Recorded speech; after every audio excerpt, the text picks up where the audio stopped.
Hello everybody, my name is Evan Clementino from C Triple B and welcome to the new studio. I'm starting a whole new series of educational content on a YouTube channel at Clementino3B. The first video I wanted to cover for you guys is one that I think a lot of you will find some value in, and that is the decision to finance versus lease a truck. So let's get to it. Today we're going to look at a 2025 GMC Sierra 2500. Right now that truck is going for about 87.9 grand. So let's take a look at whether financing or leasing is the best option for you. First, we're going to take a look at the financing metrics. This right here is the stuff I pulled right from the GMC website. The first thing is that your biweekly payment is $535.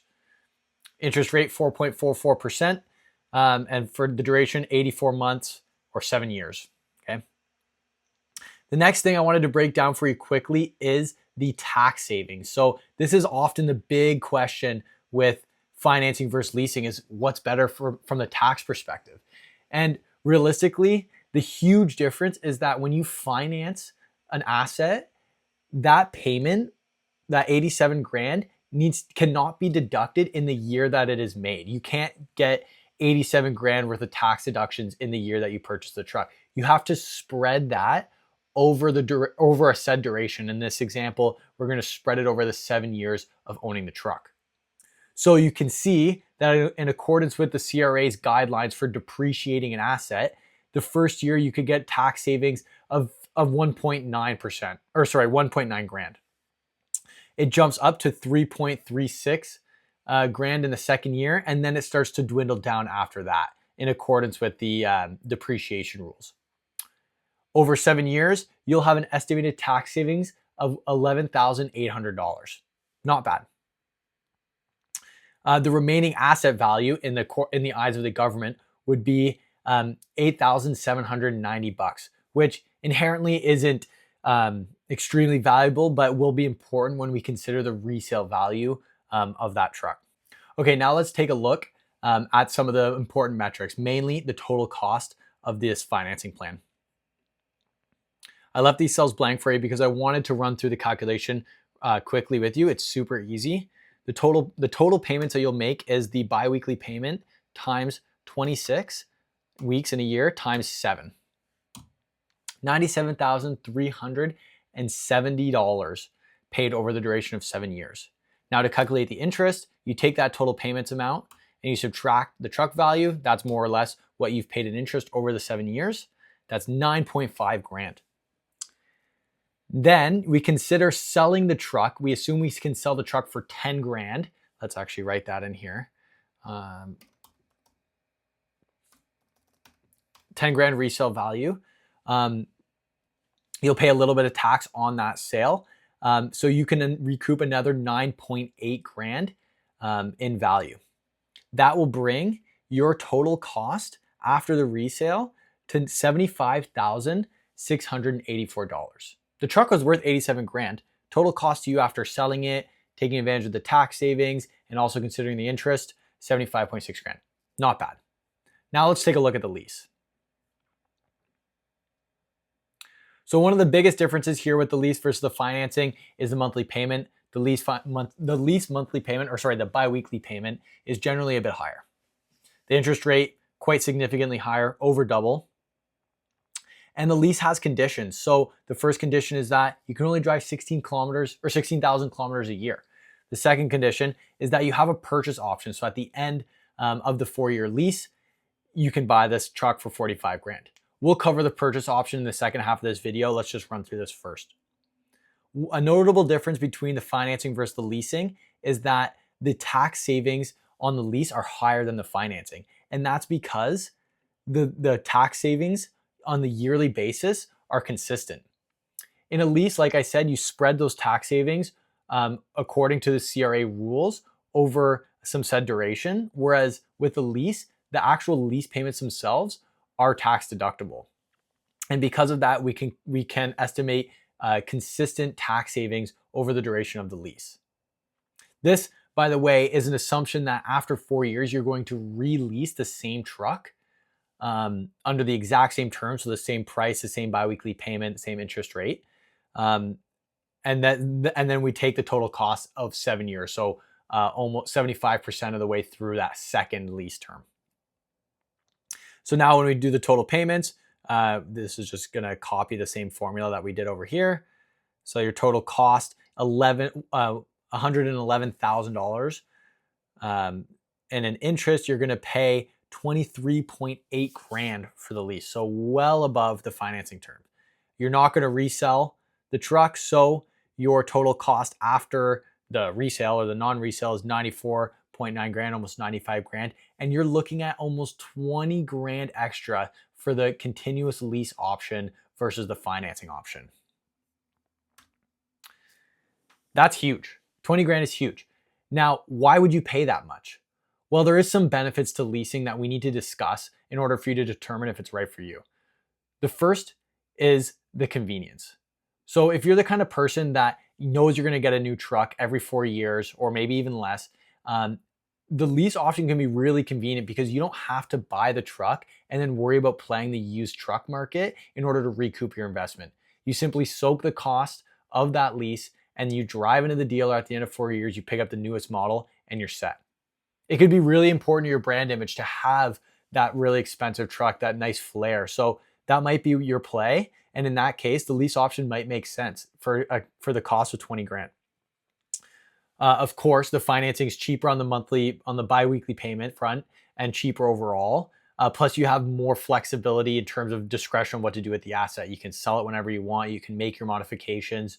That one is going for in the construction context. If you're gonna use and abuse this truck, it might be worth it for you to finance it instead of leasing it, so you're not tied to the rules. Now, I want to quickly go over the buyout option because that could be something you're considering too. I'm going to try to make it quick. Essentially, with the buyout, you have two options, or I'm going to cover two options. You could just pay for cash for the buyout after 4 years, or you can finance the buyout, and those are going to have implications on your total cost. So let's take a look.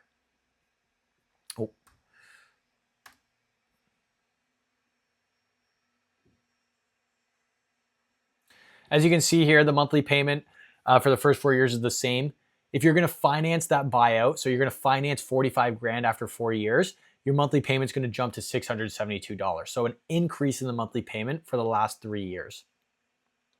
The tax savings, the same as the lease for the first 4 years. They're consistent. It aligns with the consistent lease payments over that term. And then in 5, 6, and 7, you're still going to have to follow the CRA's rules for depreciation based on the fact that you paid 45 grand, whether it was financed or whether it was a lump sum cash, you paid that and you're gonna have to follow depreciation rules. So again, you're gonna have that variable tax savings over those last 3 years. You can see here the tax savings is the same, 13.5 grand for each option. Okay, so now let's calculate the total cost of these buyout options. It's going to be a little bit different here to calculate the total payments. So you're going to have this biweekly payment for 26 weeks out of the year for 4 years. And then it's going to jump to the finance payment of $672. Let me put that in brackets. For 26 weeks in the year for another 3 years. So your total cost is going to be 116 grand for the finance buyout. And then for the cash buyout, you just have this monthly payment, the $614, 26 weeks of the year for 4 years, plus the cost of the buyout, 45 grand. Total cost or your total payments is $109,000. Interest calculated the same as the other two. So 28 grand and 21 grand, they're still well above that 20 grand mark and well above the financing option. Now with the buyout option, whether it's financed or paid out in cash, you still have the option to resell the asset. And this is where the residual value of that asset comes into play. So when determining the total cost of these two options, the residual asset is $18,852. And we said, okay, we can sell the truck for $10,000. So you're actually selling it as a loss to what the book value would indicate. And with that loss is tax deductible. So you can you can put that against your tax payable and save some money on taxes.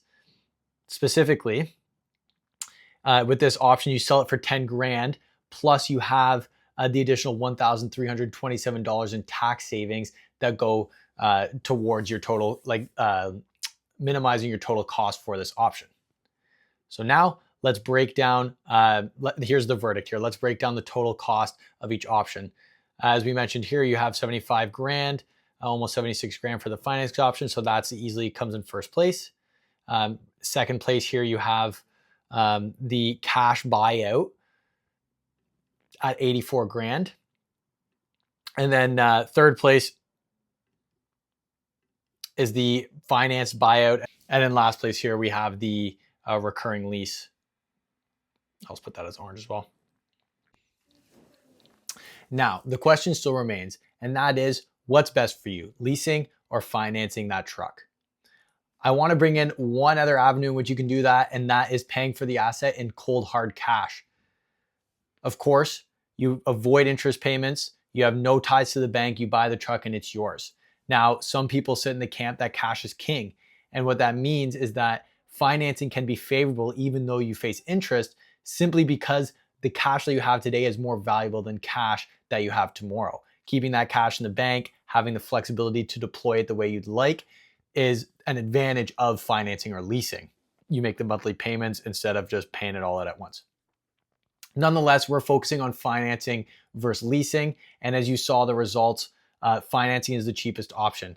Like I mentioned earlier, if you're someone who likes or who intends on getting a new truck every 4 years, and that's part of your brand, that's part of your image, well, then maybe you should consider the financing, especially because of that convenience factor. You can still get a new truck when you finance, but you have to take the risk of the used truck market. You have to put in the effort to actually go there and sell it to kind of recoup your investment. The lease waves all that trouble away. You just show up to the dealership and you roll out with a new truck. Of course, you have the buyout options too. As you saw, that those options can be pretty expensive, depending on the financing terms that you will face in 4 years from now, and also, again, the resale value of that asset.